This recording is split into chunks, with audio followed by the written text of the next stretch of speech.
তোমাদের অনেক অনেক স্বাগত আমার নতুন আরেকটি ভিডিওতে। তো আজকে দেখো, আজকে আমি যাচ্ছি আমার মামা শ্বশুরের বাড়িতে। ওখানে নিমন্ত্রণ আছে, তো খাওয়া দাওয়া আছে, তাই যাচ্ছি। আর ওখানে ভাই বোনেরা রয়েছে, সবার জন্য কিছু খাবার কিনে নিলাম। আর তারপর দেখো, এখানে কথা বলতে বলতে আমরা পৌঁছেও গেছি। এখানে ভাই বোনেরা সবাই রয়েছে, কারণ তিন মামার ছেলে মেয়ে একসাথে রয়েছে। একটা ভাই ছিল না। তো যাই হোক, সবাই মিলে দারুণ মজা করলাম। আর পুচকি দুটো তো একদম গান ছেড়ে দিয়ে আমরা মানে গেছিলাম বলে সেই নাচছে।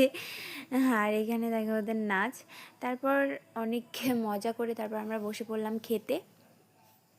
খাওয়া দাওয়া কমপ্লিট হয়ে গেছে। তো আমি অনেক ভিডিও করিনি, কারণ আমার লজ্জা লাগছিল, আমি প্রথমবার গিয়েছিলাম বলে। আর এখানে দেখো, ভাই বোনেরা মিলে মারপিট শুরু করে দিয়েছে। তারপর কিছু স্মৃতি রাখার জন্য আমরা সবাই মিলে একটু ছবি উঠে নিলাম। আর দেখো, এরা অনেক অনেক অনেক ছবি উঠেছি। তো অত ছবি তো এখানে দেওয়া যায় না, তো কিছু ছবি তোমাদের সাথে শেয়ার করলাম। তো তারপর অনেক মজা করে তারপর সন্ধ্যার দিকে আমরা বেরিয়ে পড়লাম বাড়ির উদ্দেশ্যে। তো চলো, তোমাদের দাদাভাই আমাকে বাড়িতে নামিয়ে দিল। তো আজকে এই ভিডিওটা এইটুকুই। সকলকে টাটা, সকলেই ভালো থেকো, সুস্থ থেকো, আর আমাকে অনেক অনেক অনেক সাপোর্ট করো।